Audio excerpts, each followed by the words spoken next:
तुम मुझे खून दो, मैं तुम्हें आजादी दूंगा।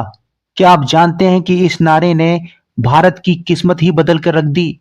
क्या आपको पता है इंकलाब जिंदाबाद का असली मतलब क्या है और इसे सबसे पहले किसने बुलंद किया?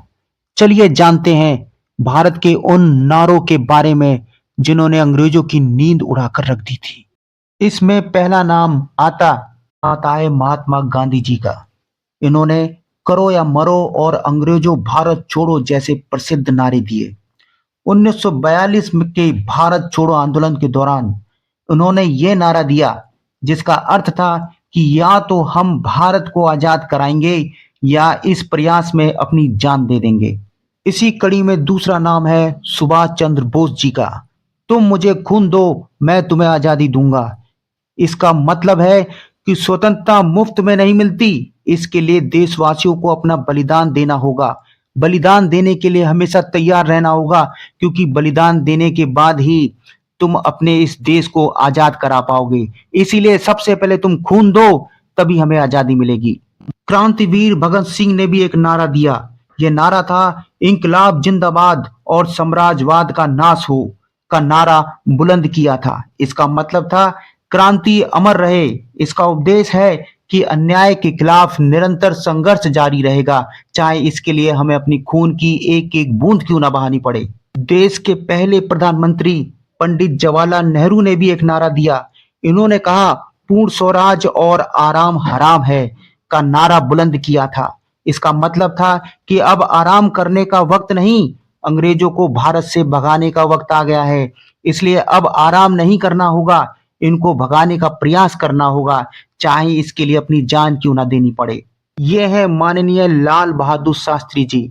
इन्होंने देश के जवानों और किसानों के सम्मान में जय जवान जय किसान का नारा बुलंद किया था। इसका मतलब है कि 1965 में भारत और पाकिस्तान के बीच जो युद्ध करने वाले भारतीय सैनिक थे और देश का पेट भरने वाले किसान हैं, उनके प्रति हमें सम्मान प्रकट करना होगा।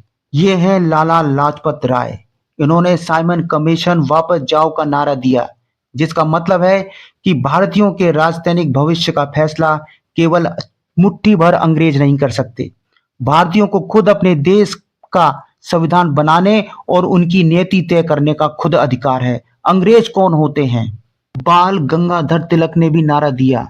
इन्होंने कहा स्वराज मेरा जन्म सिद्ध अधिकार है और मैं इसे लेकर रहूंगा। इसका मतलब था कि अपने देश पर खुद शासन करने का अधिकार हमें किसी से मांगना नहीं होता, बल्कि यह हमारा प्राकृतिक अधिकार है जो हमें प्रगति ने दिया है, अंग्रेजों ने नहीं। यह है महान क्रांतिकारी चंद्रशेखर आजाद। इनका प्रमुख नारा था मैं आजाद हूं, आजाद ही रहूंगा। इसका मतलब था कि दुश्मन की गोलियों का हम हर कीमत पर सामना करेंगे। आजाद ही रहे हैं और आजाद ही रहेंगे। दुश्मन की मुट्ठी भर गोली हमारा कुछ नहीं बिगाड़ सकती है। माननीय श्री पंडित मदन मोहन मालवीय, इन्होंने नारा दिया था सत्य की ही जीत होगी। इसका मतलब है कि सत्य कुछ समय के लिए दब सकता है, छुप सकता है, मिट सकता है, लेकिन विजय तो केवल सत्य की ही होगी। और असली सत्य यही है कि मेरा भारत देश बहुत जल्द आजाद होगा। ये है श्री दयानंद सरस्वती जी। इन्होंने वेदों की ओर लौटो का नारा दिया था। इन्होंने कहा था कि समस्त हिंदुओं को वेदों की ओर लौटना चाहिए, क्योंकि वेद ही समस्त ज्ञान के भंडार हैं। यहाँ ईश्वर की प्राप्ति होती है। वेद के ज्ञान से ही भारत देश में फैली छुआछूत, बाल विवाह, सती प्रथा और जातिवाद जैसी बुराइयों का नाश हो सकता है। इसीलिए सभी को वेदों की ओर लौटकर आना चाहिए, क्योंकि असली ज्ञान वेदों में ही है।